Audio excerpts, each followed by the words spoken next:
I'm working, but we're getting it done. We're good. We're good. I like it.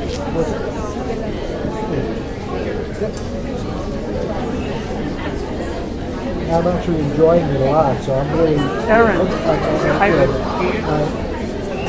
I instruct, I do instruction, so... I moved, you were right in the way of that. Anything about teaching is interesting.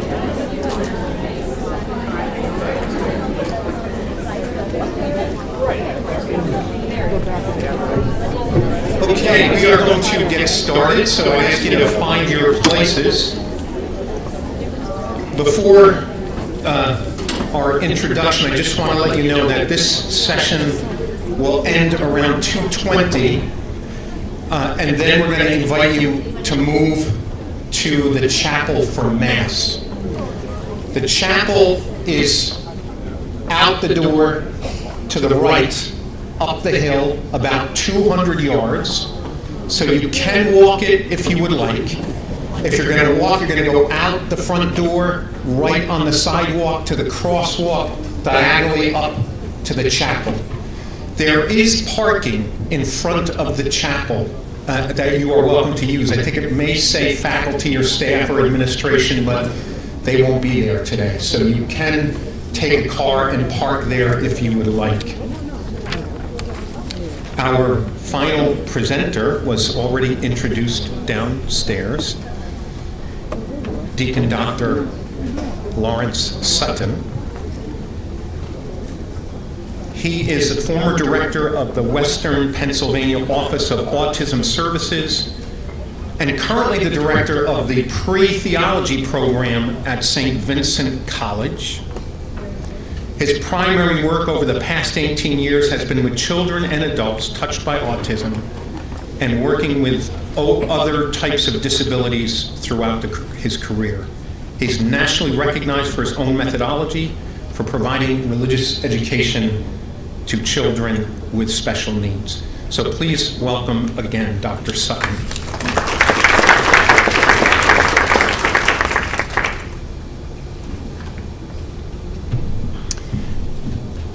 Thank you. So you want to teach children with autism in a typical classroom? Or is that ambitious? Why would one get involved with autism in general? You know, I'm listening to the conferences today, I'm watching people. Sometimes the Holy Spirit does things to you that you're not really ready for. When I was ordained in 1999, I had no intention of working as a psychologist for the diocese, for the church, in a seminary of all places. And I had just left an experience working specifically with autistic children, which I loved. And then lo and behold, first, it's not just dealing with one thing with an individual with autism or with a developmental disorder.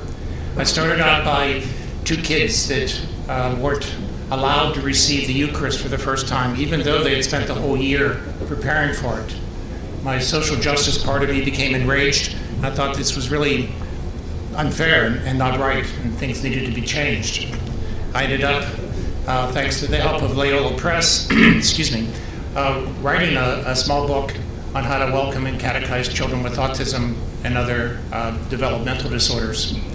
Following that, though, that's just working with catechism. These children also go to school, which was part of the reason why I put together this particular program. The first book, this is the only ones I have left today, are the Spanish version. Then How to Teach Children with Autism in Catholic Settings was the second. But something was still wrong. I'm dealing with a lot of priests in these different dioceses that I've had the opportunity of working with thanks to the seminary. And so I thought, I can't get them to invite me to convocations. I seem to have trouble because they don't get taught it in seminaries, anything about developmental disorders. So I thought the solution must be I must end up working in a monastery and a seminary. So I actually live half the week at St. Vincent's Monastery, working with the seminarians. The last 10 years I've done it. It's made for a terribly interesting marriage. I live in the monastery for half a week and at home part of the week. Yeah, it's interesting. You get older, it's a different way of living. Anyway, it's worked. But what I was surprised at, in large part, was the number of men coming in, both into the seminary as well as in college, as well as asking to be a holy person, the number of people that had autism that were there. And to be real honest, one of the reasons why I finally put this together, Autism and Holy Orders, was because of a seminarian from my home diocese that I knew was autistic, and I knew our hierarchy knew he was. And they had a bad experience with one person many years ago, so I had to address some of the prejudices that were there. Fortunately, this guy's a star, so that made everything really well. But autism's all around. If you look, 1 in 44 is the numbers of school kids that likely have it, and how many high-functioning folks don't ever get counted with those numbers. So I made the confession that 40 minutes wasn't enough time to do my last program, and I have a problem of always perseverating on stories. And then I just learned, of course, I only have 30 minutes for this one. Yeah, the diocese, it's the problem of eating lunch and then going to talk. The Diocese of Seattle, Archdiocese, brings me in to do 8-hour conferences, all-day conferences. So I'm usually prepared to do something of that nature. All right, this may be a little bit fast. If you have questions or you can't hear me, let me know. Who of these children can you recognize with a disability? Which one of them likely has a disability? Are they very different from neurotypical students? Are there quick ways to recognize why one might be in the spectrum or not? And let me tell you, most of the college students that I'm working with now, they're masters at video games. Well, I hope to teach you a little bit about, or to talk a little bit about autism and developmental disorders, a little bit about psychiatric disorders, but because of the time, I'll probably skip a lot of that. Maybe some case examples. I'll talk about best practices and things that one can do in the classroom, things that are good and things that are not so good. So I'll spend more time on that one. This was an example of 2 boys that just talk about the differences of what autism is, depending upon where they happen to be at that given time. Michael was a boy, as I explained in the last talk, who didn't talk until he was 9 years old, would never say a word to me as a psychologist for him. In Pennsylvania, you can qualify for a special type of Medicaid to get all kinds of services that I can write prescriptions for. So I would see him every 4 to 6 months and write a new prescription for him. But he knew who I was and he knew what I was about, and so he wasn't about to talk to me, which he didn't very much. But I would see him and I knew he didn't have much language. And lo and behold, his dad finally brought him in at 14, this great big boy as he was then, a little peanut of a teen mentor that I had working with him. And out of the blue, when she asked him if he had his first communion or received confession yet, he said, "Do you mean reconciliation?" And he said, "Do you mean like Cain and Abel?" And he went on to tell Beth the whole story of Cain and Abel, which I'd never heard fluid language from the boy. His dad said he never went to religious ed. He doesn't know where in the world that story came from. How did that kid pull that out of the air at the right time? You just don't know. And that's the point, you just don't know. And then there's Greg. He was tested 3 different times in his life before he became an adult with an IQ test. The first one at age 5 was one of the determining ones to see if he should have life skills education or if he should be in typical education. Michael had an IQ that was 64, a score in the mild range of intellectual disability. So that would suggest that he might better be off in one of those programs. But his parents said, no, his language is good, we like him in a typical school. So they did. And as you may or may not know, when you become 18 actually, but you test at 17, if you have an IQ of 70 or less and meet certain adaptive behavior levels, you can qualify for a form of Social Security disability. But they retested him then, and his IQ went from 64 to the low 70s. A little bit of a change, but it's a change. And then, of course, when he got to be 21, once school was done for him, the Office of Vocational Rehabilitation reevaluated him, the 3rd set of tests, and lo and behold, his IQ jumped all the way to 94. Now, if there's a psychologist in here, they would know that that's impossible. Of course, it did happen because all the tests were considered valid. It's a processing thing from my perspective. I think that's what occurred with the poor young man. He's very bright, but we didn't have the instruments to measure it. See, the sound of that fan or whatever it is in the background might be so distracting, even more distracting than it is to me, that they couldn't focus on the test. So they may have had a lower testing result because of that, or maybe a headache, or they were sick. or they didn't sleep the night before. You can always get low scores, but you can't get high scores by accident. So the whole point is that there are a lot of Michaels and Gregs. There are a lot of kids with various disabilities or various ranges in their disabling conditions. And over the course of time, that's when you'll learn typically just how bright they are. Typically, you'll find out when somebody has reached their peak in terms of intelligence with testing for neurotypicals around the early 20s, maybe. With individuals with autism, sometimes it's closer to 25 or 30, at least, and that's my personal opinion. I don't have literature to support it, but each time that I work with individuals that old, clearly they're processing much higher, which means that you can't stop just because they're looking out the window or they're doing something else or they're playing doesn't mean that they're not paying attention to you. Do you know what eye contact is? That's one of the things that people pay attention to. What's the problem with eye contact? It's great from up here because I can't see anybody with this light in front of my eyes. I'm blinded to individuals. The problem with eye contact in part is that if you look directly into somebody's eyes, they tell different emotions. Some can be sad, some can be really bored from this, some can be happy, they can be angry. You can't tell what that emotion is. Well, I worked in a deaf school many years ago, which taught children to speech read. And in speech reading, if I look at your lips from this distance particularly, you can't tell that I'm not looking you directly in the face. Now I'm acknowledging you as a speaker.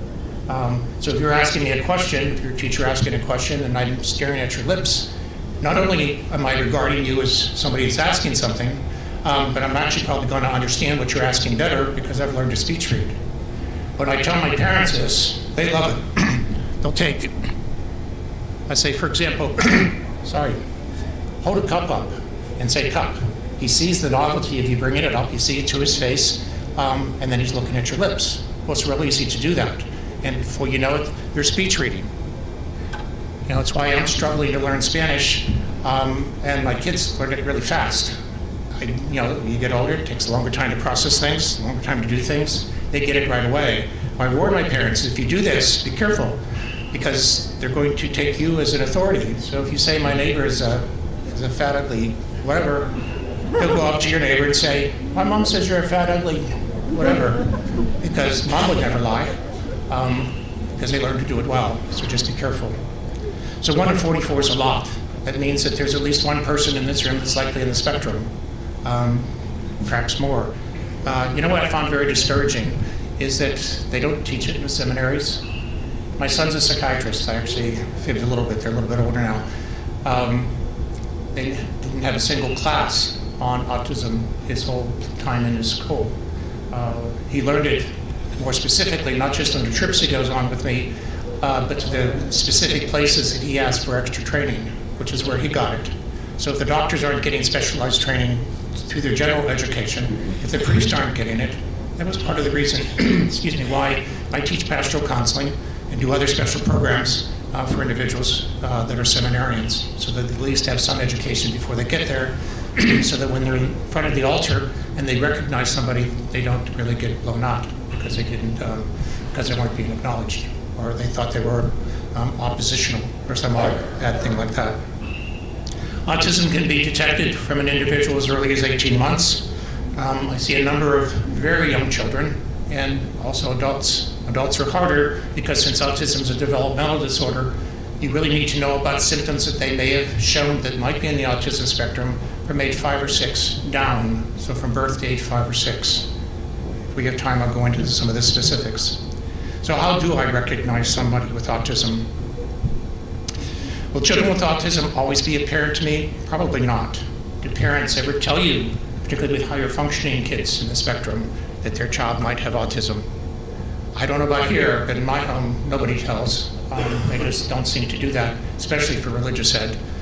Sometimes they might. Unfortunately, people don't always know the best way to approach them. Oh, you have autism, so you must go into life skills and get other type of specialized training. Well, not really. What are some of the common reasons as to why they might have an IEP, an individual education plan that may require some special assistance? What happens when they get angry or mad, or somebody does something that they weren't supposed to do? Well, when they're younger, they blow up.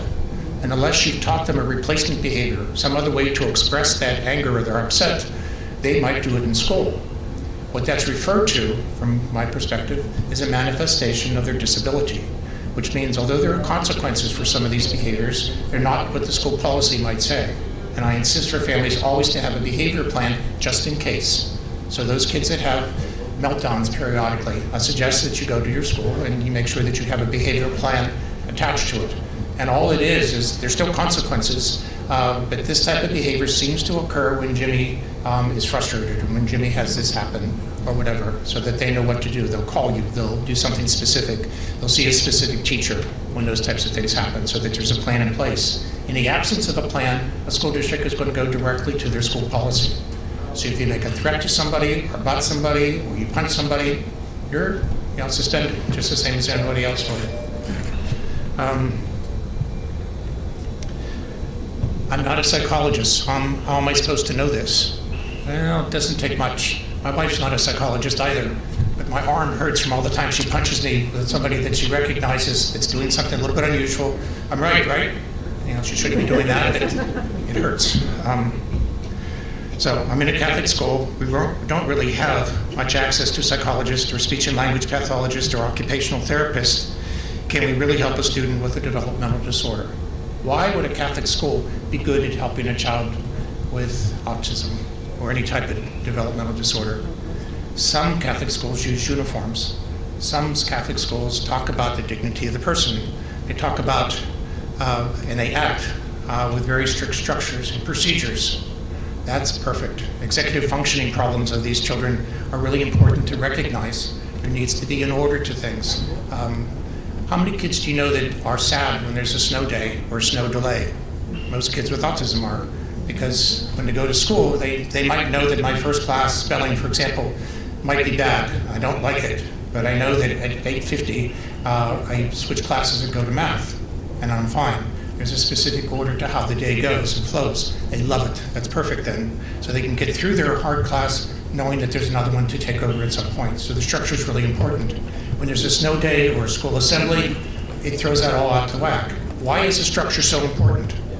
Well, what it does is that they can count on this happening. They can count on these things, and I can worry about everything else, because they worry about everything else. The surprises, the things that they didn't anticipate, the noise that might be going on, the fan that's going off, things of that nature.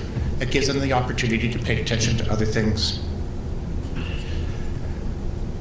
There's not enough time to do this justice, but a developmental disorder are things that occur before the age of 5 or 6. It involves the use of language, not just production of language, their ability to socially interact, socially talk, recognize social roles. Why does that guy have a shiny spot in his head? Why is he so fat? They'll use blunt words because they don't know, and they get upset because I said it was accurate. I didn't say anything wrong. Well, he's right, but they don't have the subtleties that other people might use to express something similar. Do they do repetitive behaviors? Lining up objects, lining up books in a certain way.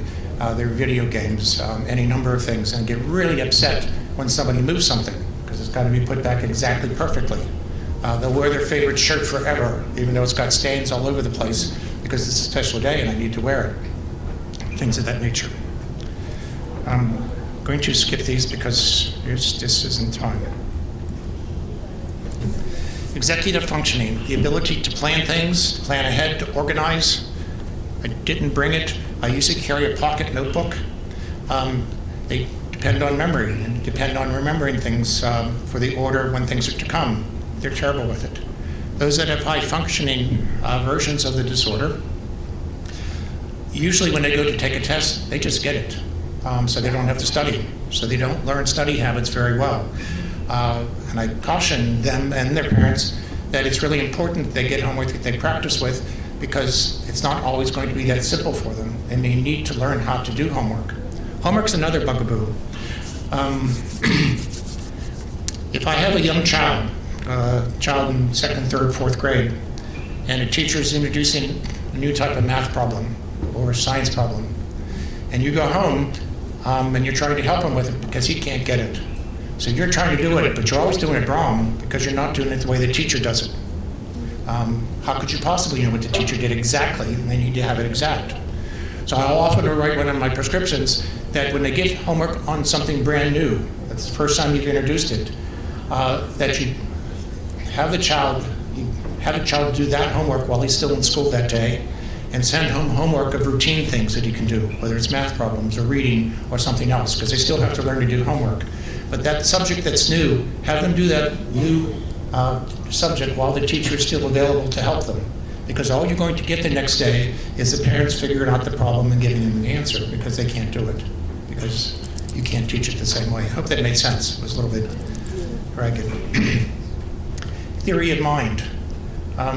You're thinking exactly what I'm thinking. So it looks like a beautiful day. We need to call it off short, so I'm just going to leave.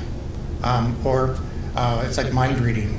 And unless you correct things, if they're giving you good facial contact, for example, they're going to think that you're thinking exactly the same as them. So we can't go to an amusement park today because I'm sick. I'm sick. Well, you got sick on purpose just because you wanted to be mean to me. Everything surrounds them. Remember, with autism, the world surrounds me. It's all about me. So if you got sick, it was because of that, just because you wanted to be mean to me. There's a lot to this, and it just hurts them not being ready for what they need to do in their classroom. Now, this may be a familiar office to many of you. Sometimes it's what goes on in a child with autism's brain.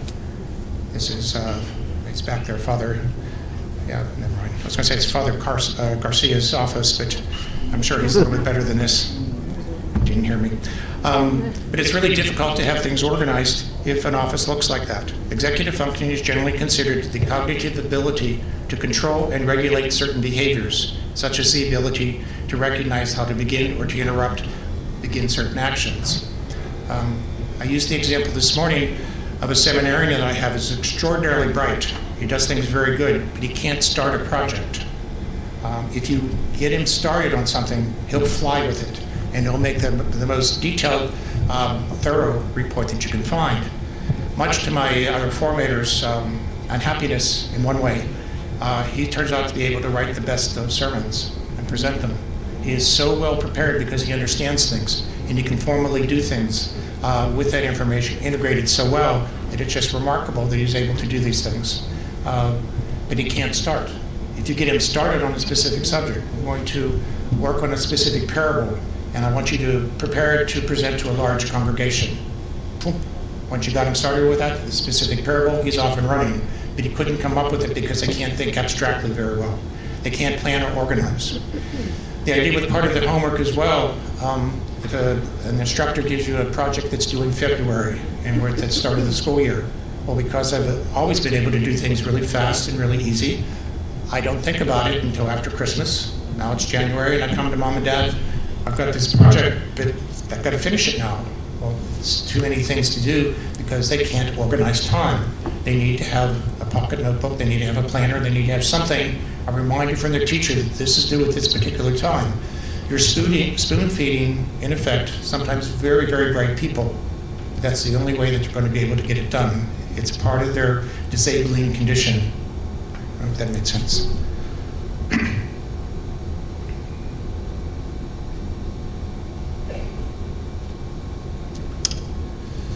Sheldon seems to have difficulty in some social situations. And I mentioned some of this. He's a good example of that to me at times. I already did the homework. Autism and depression. Do you think kids ever get depressed when they have autism? How do you recognize it? It's very difficult sometimes because as a psychologist, I would look, my term is look for vegetative signs. Do they stop eating, or are they eating all the time? Are they having trouble sleeping? How is their dress? Is it sloppy? Is it neat? Are they giving away some of their possessions? Things of that nature. This is not a child example, but it's a good example. I was in one of the county jails evaluating a man that I do a lot of different psychology work. And this particular man, I just about finished the evaluation. He's a big, heavy man. Must have been almost 300 pounds. And I come up to him at the end and I says, how's the food around here? He's in a jail with a lot of people around him. Would you like the food here? It's awful. Now I've lost 40 pounds. He'd lost 40 pounds from the time that I saw him, and he had been here 3 months. But it's so big that nobody really noticed it. Well, how's the sleeping here? Can you sleep with all these people around and people checking on you all the time? I have a real hard time. I wake up all the time. And it was at that point I realized my mistake, of course. And I started then administering some of the depression inventories. They don't know what they're supposed to do, so they don't know the answers to questions that they don't know that you're going to ask, in this case. So I would give a simple Beck depression inventory. Doesn't take long, he was able to do it. The severity of his depression based upon that was so extraordinary that the district attorney quickly got them involved to get a psychiatrist to see him, to prescribe medicine. That's something I can't do. And get him to see a counselor while he was there. But he was just this man who would just walk around, didn't have much mobility with it.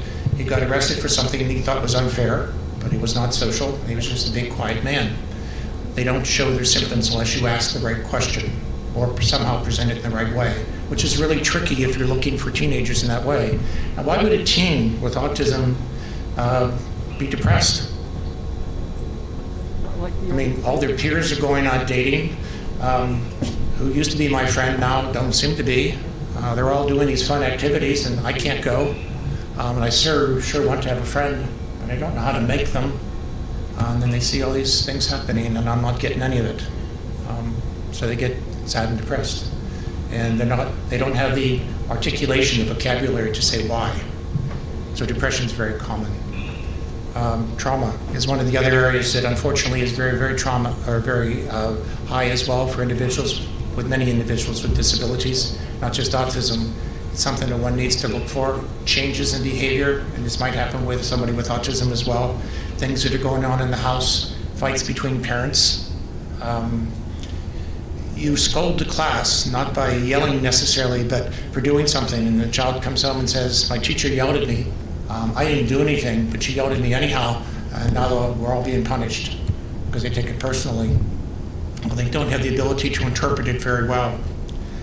Trauma is the tricky one. If you know a trauma therapist that can spell autism, hang on to them, because there's so few of those folks that really understand autism and trauma-related issues. There's just so many that are involved with that, childhood trauma on up.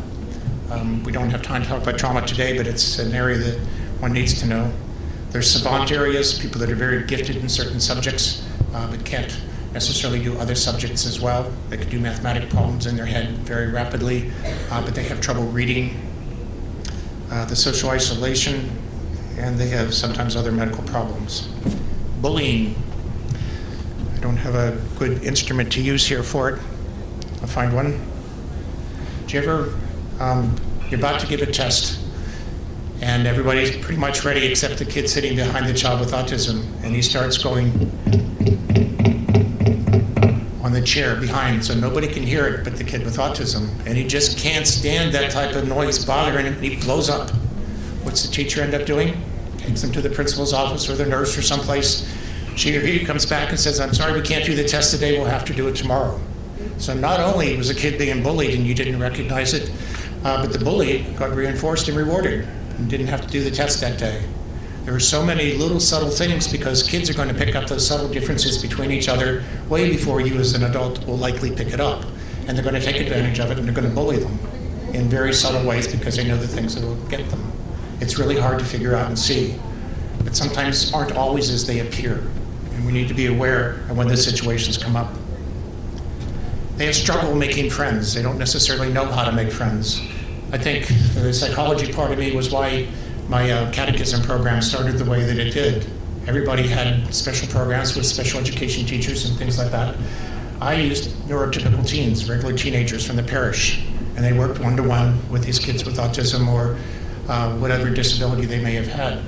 And it was magic, not just because they got to learn religion a little bit more, but because they had a really cool-looking teen that was working with them, that would actually be with them and talk with them and answer their questions over the course of a couple of years.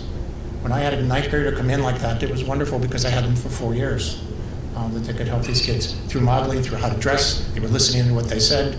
It was really quite magical in that regard. They became good friends. And of course, the teen who gives teens responsibilities for anything, they had the responsibility of teaching this child religion. And every week they had to look at me and they had to go in a test, and that went away pretty quickly. they knew what they were supposed to do right away, and they didn't bother with me after a while, but they had their lessons, and they knew I was giving them that responsibility to help with someone. I did an experiment once with a child. One of my mentors was a grandmother in this case. She said, my granddaughter is really suffering. She's very depressed. She hasn't done anything to do, and I can't get her involved in anything just because she's just stagnant. And can you do something? I said, could you be a mentor? And we brought her in. It was halfway through the year, and I put her with a bright little boy that had, at the time, what was called Asperger's.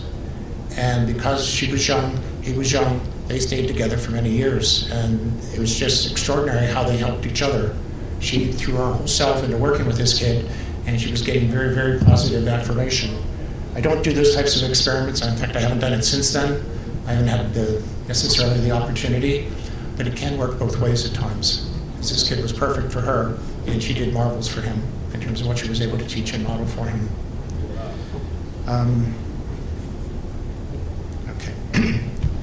What does a meltdown mean? Something just doesn't work, and they're upset from something. It could be something that happens in your class.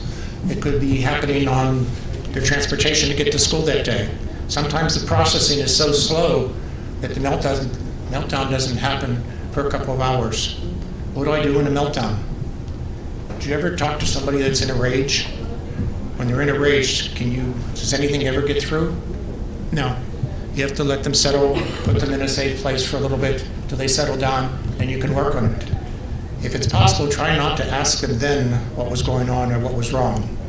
Just make a note of it, because you'll be able to deal with it a little bit later in a better way. One of the biggest things one needs to know, particularly with the brighter kids, and when I talk about high functioning, how it was first explained to me was a child that may have, when you're talking about children, a child that may have language, and a child that had an IQ that was estimated to be above 84. So it's like one standard deviation below the average or higher. So it's not necessarily geniuses, but they're often individuals that can use expressive language fairly well.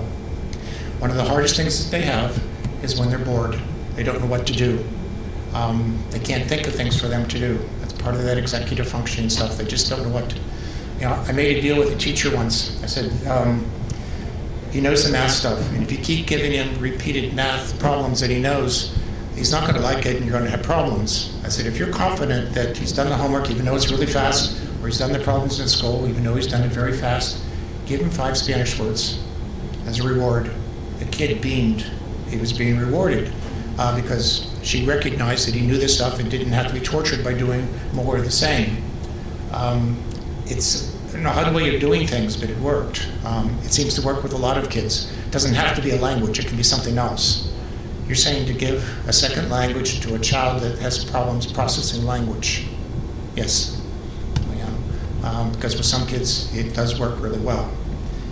I think the important thing is to know your child, to know the child as well as possible, what their gifts are and what their needs are, which is sometimes very difficult to figure out. The look of the classroom. There's a meltdown. There's an impending meltdown. Do you know what a functional behavioral analysis is? No BCBAs in this room?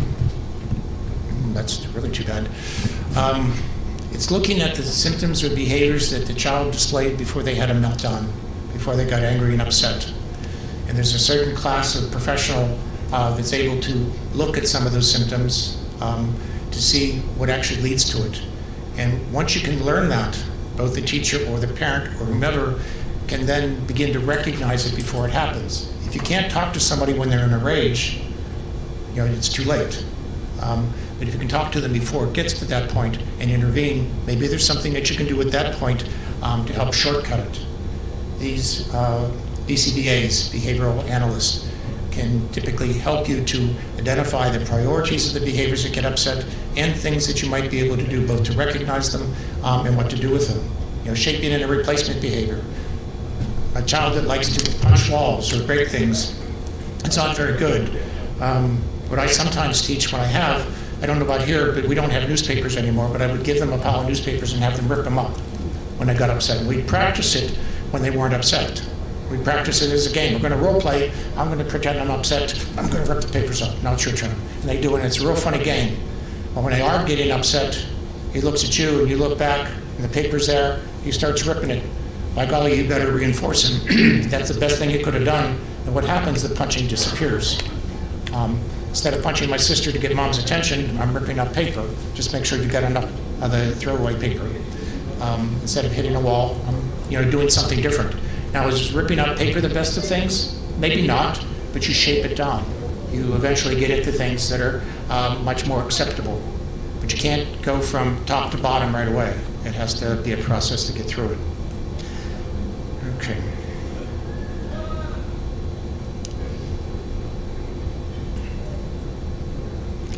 I'll ask Father Linda if you can put this PowerPoint as well, if you can send it to you, because I know I'm going fast, and I'm knowing we're about out of time anyhow. Let me show you some of the other examples. I had a boy that was when I was in a juvenile prison. He was autistic, and he had the ugliest arms. He would always bite himself when he was stressed. And I had a therapist say to me, you of all people should recognize what happens when he gets mad. He has to use his oral motor muscles. So I had my staff with me, and she says, well, did you ever try chewing gum? But that's not a solution to the problem. The poor kid, we got back there, every time they started getting upset, they threw gum at him all the time. And within a month, 6 weeks, his arms were clear. Because he was a kid that if you pushed him and tried to get him to stop, he'd bite you. He only bit himself once, and the rest of the time they was there, and that's when his placement fell through. So understanding why they're doing it and how they express it is really important. Boredom and restlessness, it's really a problem, as we talked about. They don't necessarily know what to do. Having things for them to do, maybe even having a box, pick one. You get a choice of this or this, which one do you want to do? And then they realize they don't have to do one thing over another, they can pick one of them. Having them a forced choice of things that they like. Each week you can make a new set of things for them to do when they're bored. You do it with the child so that they know. It could work for the whole classroom as well. They just don't know how to structure unstructured time. There's too much going on in their heads. They just can't sort things. So that's why my fellow that was very bright could write papers once you got him started, because there was too many different possibilities of things that he thought about. All right. This is a very busy classroom. Do you think that child's going to be able to pay attention to you? It's going to have a hard time. Sometimes a classroom like this might be a little bit easier to follow. It's a little bit boring, but for a child with autism, it makes much more sense.